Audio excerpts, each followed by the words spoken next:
આજે વાત કરીશ તમને એક નવી કંપની જેનું નામ છે મની ઓન ક્લિક, જેની સેલરી 13,000 થી વધારે આવે છે ખાતામાં છેલ્લા 1 વર્ષથી. તો તમે એપ્લાય કરી શકો છો. કોણ કોણ એપ્લાય કરી શકે છે? કોઈ પણ કંપની હોય, પ્રોપ્રાઇટરશિપ હોય, પાર્ટનરશિપ હોય, પ્રાઇવેટ લિમિટેડ કંપની હોય તો પણ એપ્લાય કરી શકો છો. ડાયમંડ વાળા છે તેને પણ કંપની આપે છે લોન. મતલબમાં કે તમારો જે પગાર છે એ ખાતામાં 13,000 થી વધારે જમા થતો હોય છેલ્લા 1 વર્ષથી, તો તમે લોનની અરજી કરી શકો છો. લોનની અરજી કેવી રીતે કરાય તેની પ્રોસેસ તમને બતાવીશ પાછળ વિડીયોમાં. જો તમારે લોનની જરૂર હોય, બરાબર છે, લોનની એપ્લાય કરવી હોય તો તમે આસાનીથી કરી શકો છો. લિંક પણ મેં ડિસ્ક્રિપ્શનમાં આપેલી છે. એના માટેનો લોન એમાઉન્ટ તો 50,000 થી લઈને 5 લાખ સુધીની લોન આપે છે. એમાં કોઈ ગોલ્ડ રાખવાની જરૂર નથી કે કોઈ સિક્યુરિટી આપવાની જરૂર નથી. બીજી વાત કે તમારે કોઈ બ્રાન્ચ પર વિઝિટ કરવા જવાની પણ જરૂર નથી. પૂરી પ્રોસેસ ઓનલાઈન છે, ડિજિટલ પ્રોસેસ. રેટ ઓફ ઇન્ટરેસ્ટની વાત કરું, 1.5% થી ચાલુ થાય છે રેટ ઓફ ઇન્ટરેસ્ટ, કે 1.5% થી લઈને 2% સુધીના રેટ આવે છે. કોઈ પણ સિટી હોય તમે એપ્લાય કરી શકો છો. મુંબઈ હોય, દિલ્હી હોય, ગુજરાત હોય, મધ્યપ્રદેશ, કોઈ પણ સિટી હોય તમે એપ્લાય કરી શકો. ડોક્યુમેન્ટ વાત કરું તો પાન કાર્ડ, આધાર કાર્ડ, સેલરી સ્લીપ અને 1 વર્ષનું બેંકનું સ્ટેટમેન્ટ, એટલી વસ્તુ જોઈશે. બરાબર છે. જ્યારે તમે નીચે જે લિંક આપેલી છે ને એ લિંક પર ક્લિક કરશો એટલે પેજ ઓપન થશે એપ્લિકેશન.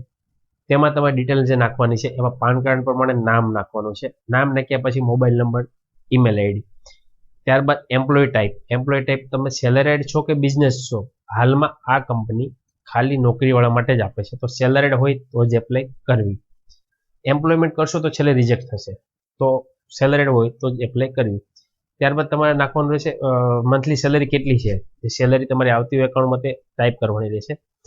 ત્યારબાદ સેલરી કઈ રીતે આવે છે, તમારે રોકડા આવે છે, કેશ આવે છે, બાય ટ્રાન્સફર આવે છે કે બાય ચેક આવે છે. જો બાય કેશ આવતા હશે ને તો પણ કેશ રિજેક્ટ થશે. તો બાય બેંક અથવા બાય એનઈએફટી આવતા હોય તો જ પ્રોસેસ કરવી. તો એનઈએફટી કરશો. ત્યારબાદ તમને પૂછશે કે રિક્વાયરમેન્ટ કેટલી છે, તો તમારે એમાઉન્ટ નાખી દેવાની કે મારી એટલી રિક્વાયરમેન્ટ છે. તમારી એજ કેટલી છે, હાલમાં જે એજ હોય તે, બરાબર છે.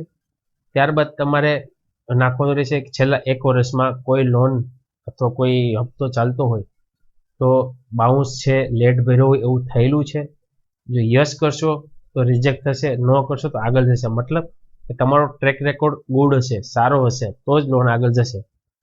મતલબ નોકરીવાળા હોય, પગાર ખાતામાં બેંકમાં આવતો હોય બાય એનઈએફટી, અને તમારો 1 વર્ષમાં કોઈ રેકોર્ડ ખરાબ ના હોય તો જ તમે અરજી કરજો.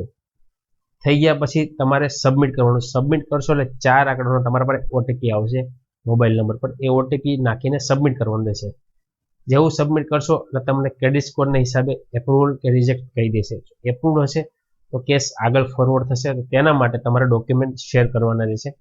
શેર મને પણ કરી શકો છો અથવા કંપનીમાંથી ફોન પણ આવશે તમારા પર, તેને પણ શેર કરી શકો છો.